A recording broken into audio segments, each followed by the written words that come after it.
یہ چیلنج بھی ہے اور یہ اسٹیبلٹی کے لیے بھی ضروری ہے. اب اگین آسان الفاظ میں اگر اس کا ہم انالوجی استعمال کریں یا ایک ایگزامپل دیں عام الفاظ میں، تو وہ ایسا ہے کہ جب آپ کو انفیکشن ہوتا ہے، ڈاکٹر اینٹی بایوٹک دیتا ہے تو آپ کہتے ہیں منہ کڑوا ہو گیا، کھانے کا من نہیں کر رہا، تھوڑا بخار بھی بڑھ جاتا ہے، موڈ بھی خراب ہو جاتا ہے، لیکن دوا تو لینی ہے کیونکہ اس کے بغیر انفیکشن تیزی سے آپ کے جسم میں بڑھے گا اور آپ پھر شاید انتقال کر جائیں خدا نخواستہ.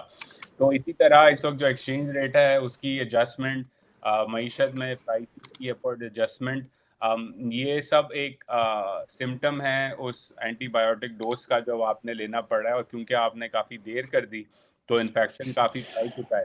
جو پرائس کی ڈسٹورشن ہے ڈاکٹر صاحب، وہ سب سے بڑا مسئلہ تھا جسے میں اور ہم جیسے اور لوگ ڈارک پیک کہتے تھے، کہ ڈارک پیک کا کرٹیک ہی یہ تھا کہ کیونکہ آپ نے ایک طرح سے مصنوعی طور پہ قیمتیں روک کے رکھی ہوئی ہیں معیشت میں، تو ایونچولی جب وہ ٹوٹیں گی قیمتیں یا ڈالر کی قیمت ٹوٹے گی تو پوری معیشت میں ایک طرح سے طوفان آئے گا اپورڈ ریویژن آف پرائسز کا. تو یہ اب ہمیں دیکھنے کو مل رہا ہے. اب کچھ لوگ کہتے ہیں کہ ہم رکھ ہی لیتے ڈالر کو اسی قیمت پہ، تو دیکھیں آپ کسی چیز کی قیمت اس قیمت کسی چیز کی قیمت نیچے نہیں رکھ سکتے جو آپ خود بناتے نہ ہو. اب پاکستان کے پاس اگر ڈالر کی شارٹیج ہے تو بیسک اکنامکس بتاتا ہے کہ کسی چیز کی سپلائی کم ہو جائے تو اس کی قیمت بڑھ جاتی ہے. یہ ہم نے فار ایگزامپل کرونا وائرس کے پینڈیمک میں امریکہ میں بھی دیکھا، بلکہ پینڈیمک کے بعد بھی ابھی ریسنٹلی لوگ گوگل پہ جائیں تو بیبی فارمولا شارٹیج امریکہ ٹائپ کریں تو آپ کو سٹوریز مل جائیں گی کہ کس قیمت پہ بیبی فارمولا کی جب شارٹیج ہوئی امریکہ میں تو وہ ای بے پہ اور امیزون پہ اور باقی آکشن سائٹس پہ مہنگے داموں مل رہا تھا. کیوں مل رہا تھا؟ کیونکہ بھائی کسی چیز کی شارٹیج تھی، وہ مہنگی ہو گئی. تو اسی طرح جب ڈالر ملک میں نہیں ہے تو آپ نے اس کی مصنوعی طور پہ جب آپ نے اس کی قیمت روک کے رکھی تو اس کی بلیک مارکیٹنگ بھی ہوئی، اس کی ہورڈنگ بھی ہوئی، اس کی اسپیکولیشن بھی ہوئی. اب آپ نے جب چھوڑا ہے اس کی قیمت کو تو معیشت میں تمام چیزیں، پیٹرول سے، گیس سے، انرجی سے، بجلی سے لے کے دالوں تک کی قیمت، کیونکہ پاکستان امپورٹ کرتا ہے، وہ سب اوپر کی طرف اب جا رہی ہیں. اور اگین شروع میں پہلے 8 سے 12 16 ہفتوں میں اس کا جو ہے درد ہوگا پورے ملک کو، بالخصوص عام شہریوں کو، اور اس کے بعد شاید تھوڑا استحکام آئے. لیکن اگین استحکام آنے کے لیے ضروری ہے کہ پاکستان ریفارمز کرے، پاکستان کے حکمران اصل طرز پہ جو ہے وہ دیکھیں کہ معیشت کے کیا مسائل ہیں، ان کو سالو کس طرح کیا جا سکتا ہے. کیونکہ ہم آئی ایم ایف کے پاس کافی دفعہ جا چکے ہیں، لیکن ہر دفعہ جانے کے بعد تھوڑا ٹائم وہ کام کرتے ہیں جو ہمیں کرنا ہوتا ہے، اس کے بعد پیچھے ہٹ جاتے ہیں اس کام سے، کیونکہ اس کا پولیٹیکل کاسٹ بہت زیادہ ہوتا ہے، بالخصوص اشرافیہ کی ان لابیز کے لیے جو سب سے زیادہ نقصان میں ہوں گی اگر اصل ریفارم ہوئے اس معیشت کے اندر. تو اس وقت جو ہے کوئی اور چارہ نہیں ہے، مہنگائی ہوگی اور حکومت کے لیے بھی ایک پولیٹیکل چیلنج تو ضرور رہی ہے. اچھا عزیر بھائی یہ بتائیے گا کہ گورنمنٹ جو ہے وہ ہمیں کیا نام ہے اس کا، بنگلہ دیش کو دیکھیں یا سری لنکا کو دیکھیں، ان کو تو آئی ایم ایف کی طرف سے پیکج جو ہے وہ مل گئے. پاکستان کو پیکج نہ مل سکا، اس کے لیے بڑے سارے لوگ بات کر رہے ہیں. یہ جو ڈیلیڈ پیکج ملا ہے پاکستان کو یا ملے گا ابھی، یا اس کا پاکستان کو کتنا کو نقصان ہوا ہے؟ یہ جو اسحاق ڈار نے آرٹیفیشلی ساری چیزیں کرنے کی کوشش کی، اس کا کتنا کو نقصان ہوا؟ اور یہ جو بنگلہ دیش اور سری لنکا کے لوگ بات کر رہے ہیں کہ جی دیکھیں سری لنکا بنگلہ دیش کو مل گیا ہمیں نہیں ملا، یہ کیا چیز ہے بھلا؟ جی دیکھیں نقصان ایکچوئل کتنا ہوا اس پہ تو اکانومسٹ جو ہیں وہ ڈیٹا اکٹھا کریں گے، اس میں ٹائم لگے گا کہ ایگزیکٹ، کیونکہ یہ چیزیں اسٹڈی کرنے میں ٹائم لگتا ہے، آپ کو کافی ساری چیزوں کا ڈیٹا تھوڑے ٹائم بعد ملتا ہے. تو یہ بتانا کہ ایگزیکٹ نقصان کتنا ہے یہ تھوڑا مشکل ہے. اگر ہم موٹی موٹی بات بھی کریں، صرف ریمیٹنسز دیکھیں تو جب سے ڈار پیگ لگا اس وقت سے جو ریمیٹنسز کا ڈکلائن آیا وہ 3 سے 4 ارب ڈالر ہم کہہ سکتے ہیں اندازاً کہ پاکستان میں 3 سے 4 ارب ڈالر کم آئے جو آنے چاہیے تھے، کیونکہ بلیک مارکیٹ تھی، حوالہ ہنڈی سے لوگ پیسے بھیج رہے تھے. اب شری لنکا میں نے تو خود ہی دیر کر دی تھی تو وہاں دیوالیہ ہو گیا، اس کے بعد ان کو آئی ایم ایف کا ملا، تو وہ تو ایک الگ ہی سچویشن ہے. انہوں نے وہی کیا جو مجھے لگتا ہے پاکستان کرنے والا تھا، یا ابھی بھی شاید کر لے اگر ڈار صاحب جو ہیں ان کا موڈ خراب ہو گیا آئی ایم ایف میں. بنگلہ دیش کا اگر ہم موازنہ کریں تو دیکھیں بنگلہ دیش نے پاکستان کے بعد جو ہے ریکویسٹ ڈالی تھی آئی ایم ایف پہ کہ انہیں پروگرام کی ضرورت ہے، اور ان کے پاس پاکستان سے کئی مہینوں زیادہ کے ذخائر جو ہیں ڈالر کے ذخائر وہ موجود تھے. لیکن وہاں شیخ حسینہ کی حکومت اور ان کی جو ٹیم تھی انہوں نے پہلے ہی دیکھ لیا تھا کہ حالات خراب ہونے والے ہیں اور ہمیں کچھ ایڈجسٹمنٹس کرنی پڑے گی اور جلدی کر لیں تو بہتر ہے. تو اسی وجہ سے انہوں نے آئی ایم ایف کی باتیں جلدی ماننا شروع کی. پیٹرول کی پرائس ہو, گیس کی پرائس ہو, ٹاکا کی جو کرنسی کی ویلیو ہے اس کی پرائس ہو, وہ سب انہوں نے جلدی جو ہے ایڈجسٹ کرنا شروع کی تاکہ معیشت پہ کم از کم جو ہے وہ نقصان ہو معیشت کا. تو آئی ایم ایف نے بھی اس بات کو سراہا, ان کی ٹیم آئی. آپ کو یاد ہوگا کہ چند ہفتوں پہلے وزیر اعظم شہباز شریف نے کہا تھا کہ 3 دن میں آئی ایم ایف کی ٹیم آ رہی ہے. تو وہ آئی ایم ایف کی ٹیم دوحہ سے لگتا ہے غلطی سے ڈھاکہ چلی گئی, اسلام آباد نہیں آئی کیونکہ ڈار صاحب بات نہیں مان رہے تھے. وہاں انہوں نے ڈیل کر لی, پیکج کمپلیٹ ہو گیا. بنگلہ دیش کی کرنسی ویک ہو گئی لیکن ان کے ایکسپورٹ بھی بڑھ گئے اور پاکستان کے مقابلے میں وہ زیادہ بہتر پوزیشن میں ہے اب, حالانکہ پاکستان آئی ایم ایف کے پاس پہلے ہی پروگرام میں موجود تھا. تو یہ جو ڈیلے ہوا ڈیسیجن میکنگ کا, یہ ایک سیلف اون گول جسے کہتے ہیں, یہ اون گول تھا. اور اس اون گول کے لیے چاہے حکومت وقت پی ایم ایل نون بالخصوص کوئی بھی بیانیہ بنانا چاہے تو بنا لے, لیکن سچ تو یہ ہے کہ یہ ان کی اپنی کوتاہیوں کی وجہ سے ہوا. اگر ڈاکٹر مرزا اسماعیل صاحب جو پالیسی اپنا رہے تھے آئی ایم ایف سے بات کرنے کے بعد جو پچھلے سال انہوں نے سمر میں کی, اور ایسا نہیں ہے کہ ان سے بھی کوئی غلطیاں نہیں ہوئی, انہوں نے بھی سبسڈی واپس لینے میں, لیکن آخر کار انہوں نے ایک پروگرام بنا کے ایک جو ہے ڈیسیجن میکنگ کر لی تھی. اس کو جو ریورس کیا گیا اسحاق ڈار کے آنے کے بعد, آئی تھنک اس سے جو ہے ہم اسے کہہ سکتے ہیں کہ یہ اکنامک ٹیررزم سے کم نہیں تھا پاکستان کی حکومت کے ساتھ. اور اس کا جو کیا کہتے ہیں بلیم ہے صرف ڈار صاحب پہ نہیں, آف کورس پرائم منسٹر صاحب کی ثوابدید پہ وزیر خزانہ کام کرتا ہے. اور ایک ضروری بات اس کے اندر یہ ہے کہ اسٹیٹ بینک آف پاکستان بالخصوص governor state bank of Pakistan کی بھی رسپانسبلٹی ہے, کیونکہ انہوں نے بھی اس میں بڑا کردار ادا کیا اور اس پہ ہم بات کر سکتے ہیں. لیکن یہ کلیکٹیو ایک فیلئر تھا پاکستان کی حکومت کا اور پاکستان کی سینٹرل بینک کا. بالکل ٹھیک ہو گیا. اچھا یہ بتائیے گا کہ یہ جو بات ابھی بلاول بھٹو زرداری رشیا گئے ہوئے تھے اور کہا جا رہا ہے کہ وہاں سے تیل کی فراہمی ہوگی, اور یہ بھی ذرا ہمیں بتائیے گا کہ سننے میں آ رہا ہے کہ شاید چائنیز کرنسی, کیونکہ وہ ایک نام آ رہا ہے جی فرینڈلی کنٹری کی کرنسی میں ہوگی, لیکن روس نے ایک سٹیٹمنٹ دیا جی کہ پاکستان کو جو تیل ہے پہنچانے میں یا ان کی جو پروویژن فراہمی کے حوالے سے امریکہ جو ہے مشکلات پیدا کر سکتا ہے. ڈو یو تھنک کہ یہ how do you see this statement as well, اور یہ جو پاکستان چائنیز کرنسی میں وہاں سے تیل لے رہا ہے, what is your insight on that? مجھے تو نہیں لگتا یہ بات اتنی آگے جائے گی چیمہ صاحب, کیونکہ اس کے اندر وہ سپن جو دیا جا رہا ہے وہ جیو پولیٹیکل ہے, حالانکہ اصل جو وجہ ہے وہ اکنامک اور سٹرکچر کی ہے. سٹرکچر یہ ہے کہ پاکستان میں جو ریفائنریز ہیں تیل کی وہ ریفائن کرتی ہیں عرب سویٹ لائٹ کروڈ, جو سعودی عرب اور یو اے ای وغیرہ سے آتا ہے. روس کا جو کروڈ ہے وہ ایک ڈفرینٹ جو ہے کیمیکل کمپوزیشن کا ہوتا ہے, ہیوی کروڈ ہوتا ہے. اس کے لیے آپ کو ایک الگ طرح کی اکوپمنٹ اور مشینری وغیرہ ریفائنری میں چاہیے ہوتی ہے. جہاں تک میں نے سنا ہے, again I am not an energy expert, لیکن جن سے میری بات ہوئی ہے وہ یہی کہتے ہیں کہ پاکستان کے پاس اس طرح کے تیل کو پروسیس کرنے کی کیپیسٹی نہیں ہے. پہلی بات تو یہ. دوسری بات یہ چیمہ صاحب کہ اس وقت ویسے ہی ایل سیز نہیں کھل رہی, تیل کی ہوں, گیس کی ہوں, دالوں کی ہوں, ٹماٹر کی ہوں, کنٹینر 8,000 اٹکے ہوئے ہیں پورٹ کے اوپر. تو اگر آپ کو ڈیل مل بھی جاتی ہے 20 سے 30% ڈسکاؤنٹ پہ, تو اس وقت تو ڈالر ہی نہیں ہے خریدنے کے. اگر آپ یوان میں بھی کریں تو یوان بھی نہیں ہے خریدنے کے, کیونکہ اس وقت ریزروز کی حالت اتنی خراب ہے. تو مجھے نہیں لگتا یہ بات اتنی آگے جائے گی. اور اگین پاکستان کو سعودی عرب سے ڈسکاؤنٹ پہ جو ہے وہ ایک طرح سے ڈیفرڈ پیمنٹ پہ تیل ملتا ہے, وہاں سے ہمارے تعلقات ویسے ہی اچھے ہیں.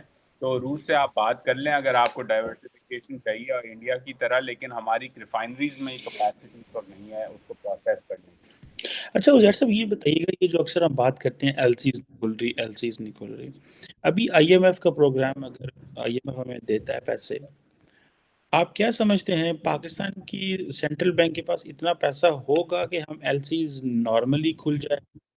اور یہ جو باتیں آ رہی تھیں کہ جی کریڈٹ کارڈ کے مسائل ہیں یہ وہ, اس کو کیسے دیکھتے ہیں آپ؟ جی ایل سیز دیکھیں, ہمیں اسٹیپس میں یہ بات اب اسٹیپس میں آگے بڑھے گی, کیونکہ پاکستان کے پاس اس وقت ڈالر نہیں ہے. اب آئی ایم ایف کا اگر سپوز کریں 9 تاریخ تک اسٹاف لیول اگریمنٹ ہو جاتا ہے تو 2 سے 3 ہفتے بعد جو ہے آئی ایم ایف کا بورڈ اپروول ہو جائے گا, پیسے آ جائیں گے. اس وقت $3.5 ارب پاکستان کی اسٹیٹ بینک کے پاس ریزروز موجود ہیں.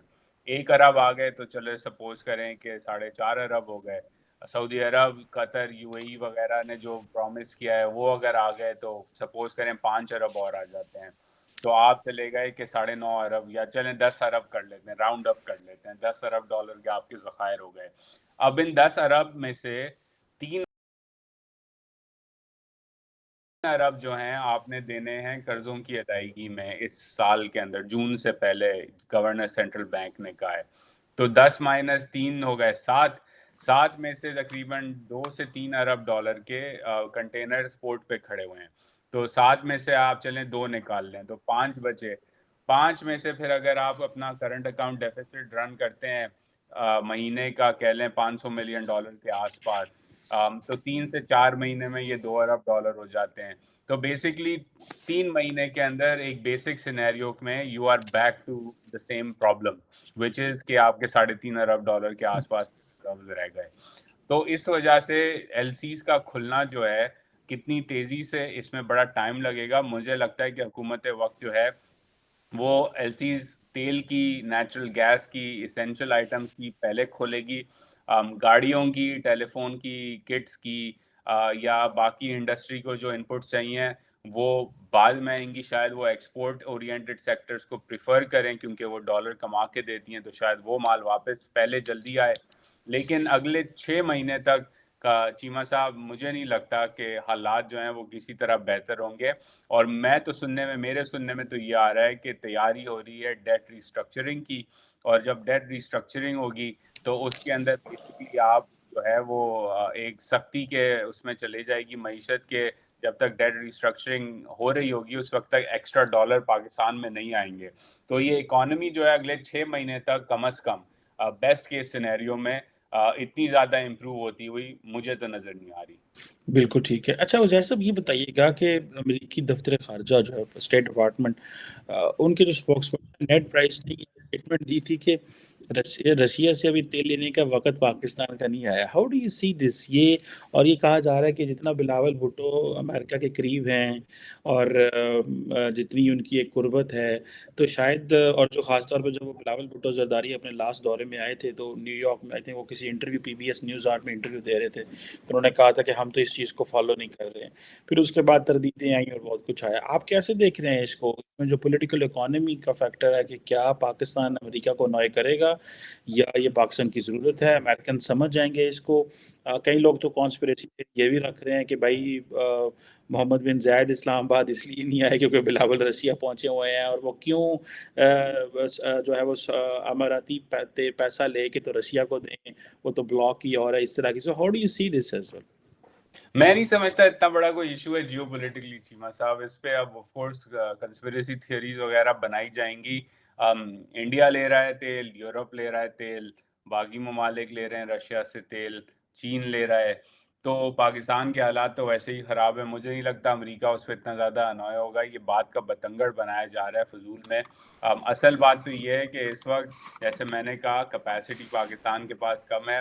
پاکستان کا جو آئل ریفائنری سیکٹر ہے وہ عربک کروڈ سے جڑا ہوا ہے, اس پہ ٹائم لگے گا. اگر آپ نے رشیا کی طرف جانا ہے تو چلے جائیں. مجھے نہیں لگتا امریکہ اس پہ کوئی اتنا بڑا جو ہے وہ واویلا ڈالے گا, کیونکہ اگر آپ تھوڑا بہت کر بھی لیں گے تو پاکستان کی معیشت چیمہ صاحب اتنی بڑی نہیں ہے کہ روس میں جو ہے وہ سونے کی نہریں بہنے لگ جائیں گی کیونکہ پاکستان نے ان سے تیل خرید لیا.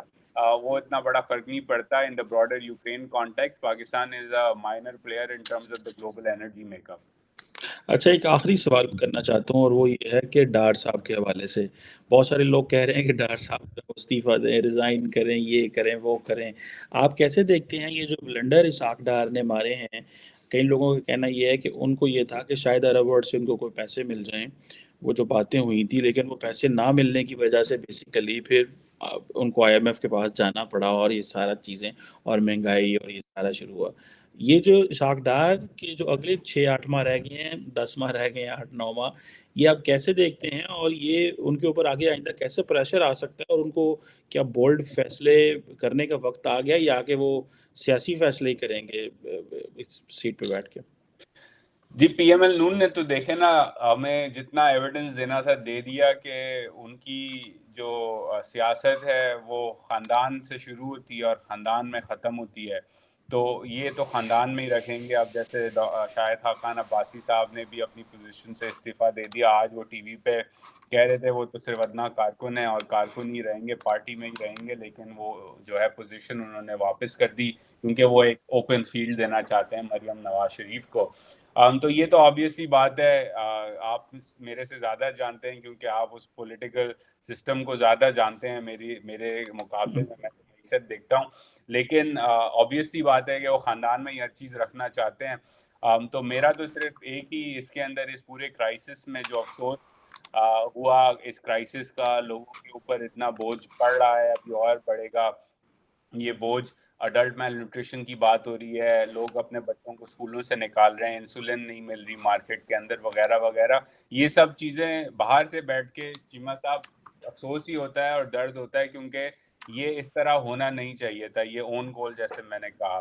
سلور لائننگ اس کے اندر چیمہ صاحب شاید یہ ہے نہیں، شاید ہو، کیونکہ ابھی تک لگتا نہیں ہے نون لیگ نے یہ فیصلہ کیا ہے. لیکن سلور لائننگ یہ ہے کہ پاکستان کی معیشت کے ملبے کے اندر شاید اسحاق ڈار کا فنانس منسٹر کا کریئر بھی فائنلی اختتام کو پہنچے. 1998 سے جو ہے وہ ایکسپیریمنٹس انہوں نے کافی رن کر لیے پاکستان کی معیشت کے ساتھ. اور یہ جو مت تھا کہ اسحاق ڈار جو ہے ان کے ہاتھ میں کوئی جادو کی چھڑی ہے، یہ میں نے ٹویٹر اسپیس بھی کیا تھا خرم حسین صاحب کے ساتھ، جہاں انہوں نے بڑی زبردست طریقے سے ایکسپلین کیا کہ 98 کا جو کرائسس تھا جس پہ ڈالر اکاؤنٹ پہ فریز ہوا، وہ بھی اسحاق ڈار کا ایک اون گول تھا. پھر 2013 سے 17 تک انہوں نے جو پالیسیز اپنائیں اور اس کے بعد جو کرائسس آیا 17 18 19 کے اندر، وہ بھی اسحاق ڈار کا تھا. انفیکٹ میں نے تو اپنا لکھنے کا کریئر جو ہے وہ اس کرٹیک سے کیا تھا. اکتوبر 2016 میں فرائیڈے ٹائمز، جسے لوگ آج کل سمجھتے ہیں کہ یہ پٹواریوں کا فیوریٹ جو ہے میگزین ہے انگریزی کا، اسی میں نے شروع کیا تھا ان کی کرٹیسزم کرنا، ان کی پالیسیز کا. تو وہ بھی ہم نے دیکھا. اور اب اس جو ہے ڈیزاسٹر کو وہ بھی ہم اسحاق ڈار کی پالیسیز کے نتیجے میں دیکھ رہے ہیں. تو ایک یہی سلور لائننگ شاید ہو کہ پاکستان کی معیشت تو ڈوبی، شاید اسحاق ڈار صاحب کا فنانس منسٹری کا کریئر بھی شاید ڈوب جائے، تو پاکستان کے لیے یہ شاید چھوٹی سی ایک اچھی بات ہو کہ آئندہ آنے والے وقتوں میں ہمیں پھر ایک دفعہ ڈار ایز فائنانس منسٹر کو نہ دیکھنا پڑے.